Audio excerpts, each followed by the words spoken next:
Guarantee দিয়ে বলতে পারি একটা তো দূরের কথা, 10টা খেলেও মন ভরবে না। এতটাই টেস্টি হয় খেতে, মুখে দেওয়ার সাথে সাথেই গলে যাবে, তাও আবার সম্পূর্ণ তেল ছাড়া। নমস্কার বন্ধুরা, শ্বশুর বৌমা রান্নাঘর অ্যান্ড ব্লগ চ্যানেলে সকলকে স্বাগত।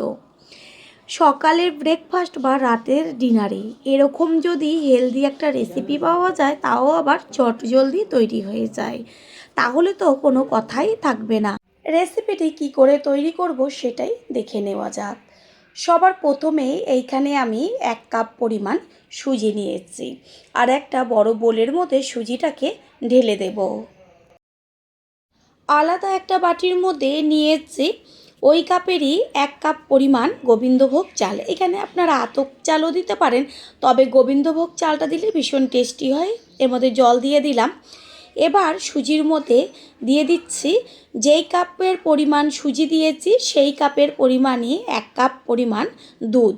এইখানে আমি 1.5 কাপ দুধ ব্যবহার করব। প্রথমে 1 কাপ দিয়েছি, তারপরে একটু চামচ দিয়ে মিশিয়ে নেব।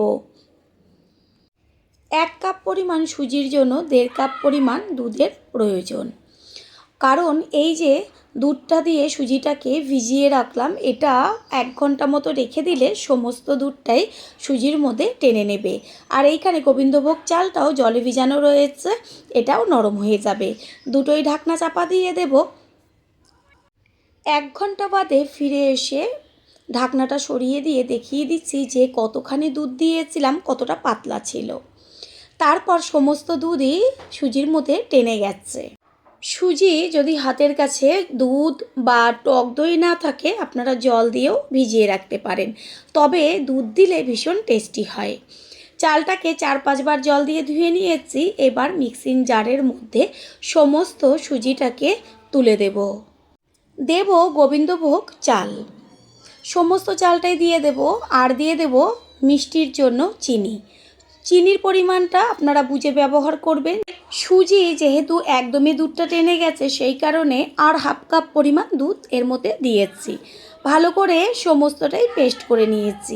এইখানে আপনারা হাতের কাছে যদি গোবিন্দভোগ চাল না থাকে, তাহলে আতপ চাল বা চালের গুঁড়ো বা ভাতও ব্যবহার করতে পারেন। দেব স্বাদের জন্য পরিমাণ মতন লবণ। এখানে ছোটো চামচের 1 চা চামচ লবণ দিয়েছি, আর বড় চামচের 1 চা চামচ পরিমাণ বেকিং পাউডার দিয়েছি।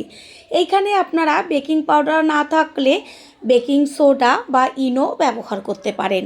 একটা হ্যান্ড উইস্ক নিয়েছি, তারপর ভালো করে ব্যাটারটাকে ফেটিয়ে নেব। বেকিং পাউডারটা আগে ব্যবহার করবেন না, যখন তৈরি করবেন ঠিক তখনই ব্যবহার করে এরকমভাবে ফেটিয়ে নিয়ে সাথে সাথে তৈরি করবেন। ব্যাটারটা সম্পূর্ণ তৈরি হয়ে গেছে। আমি একটা চামচের সাহায্যে তুলে দেখিয়ে দিচ্ছি ঘন বা কতটা পাতলা রাখতে হবে। একদম থকথকে ঘনও না, আবার একদম জলের মতন পাতলাও না। দেখবেন হাতা বা চামচের পেছনে একটা মোটা লেয়ার পড়বে, ঠিক সেরকমভাবেই রাখতে হবে।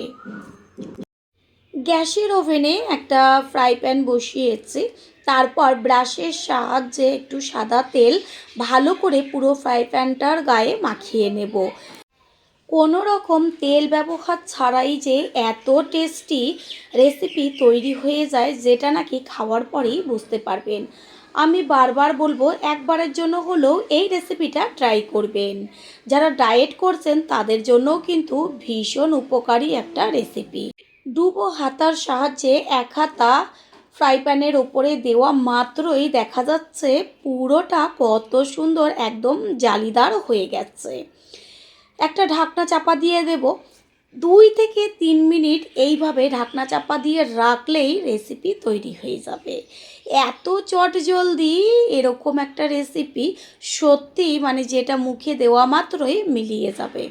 ঢাকনাটা সরিয়ে দিয়েছি, দেখা যাচ্ছে সম্পূর্ণ নাস্তাটাই একদম জালিদার হয়ে গেছে। ব্রাশে আবারও একটু তেল ব্রাশ করে নিলাম। এটা নাও দিতে পারেন, কোনো ব্যাপার না।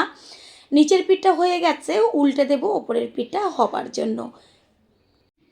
পুরনো বন্ধুদের সবসময় আমাদের পাশে এইভাবে ভালোবেসে থেকে এগিয়ে নিয়ে যাবার জন্য অনেক অনেক ভালোবাসা। আর কোনো রকম তেল ব্যবহার করব না। ওই যে একবার ব্রাশ দিয়ে মাখিয়ে নিয়েছি, এটা দিয়েই সম্পূর্ণ রেসিপিটাই তৈরি করে ফেলবো। দেখাই যাচ্ছে যে ফ্রাই প্যানে দেওয়া মাত্রই সম্পূর্ণটা কত সুন্দর জালিদার হয়ে গেছে। ঠিক এইভাবে 2 থেকে 3 মিনিট মতন ঢাকনা চাপা দিয়ে দিলেই তৈরি হয়ে যাবে। প্রথমবার যারা আমাদের চ্যানেল ভিজিট করছেন তাদের আন্তরিক শুভেচ্ছা ও অনেক ভালোবাসা। আমাদের রেসিপিগুলো যদি ভালো লেগে থাকে সাবস্ক্রাইব করে দেওয়ার অনুরোধ রইল ও পাশে থাকা বেল আইকনে ক্লিক করলে পরবর্তী ভিডিওগুলো সবার আগে আপনাদের কাছে পৌঁছে যাবে। 2-3 মিনিট বাদে ঢাকনাটা সরিয়ে দিয়েছি, ব্রাশ দিয়ে একটু সাদা তেল ওপরে ব্রাশ করে নিচ্ছি। যেহেতু আমি আর কোনো রকম ব্রাশ করিনি তাওয়াতে, সেই কারণে ওপরটা একটু তেল দিয়ে ব্রাশ করে নিয়েছে। নিচের পিঠটা হয়ে গেছে, এবার উল্টে দেব ওপরের পিঠটা হবার জন্য।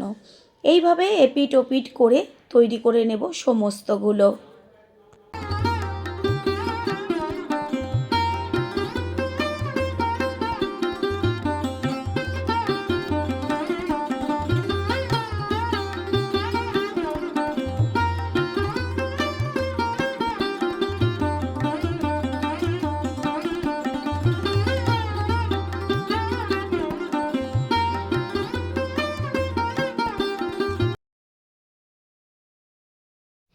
এক এক করে সমস্তগুলোই তৈরি হয়ে গেল।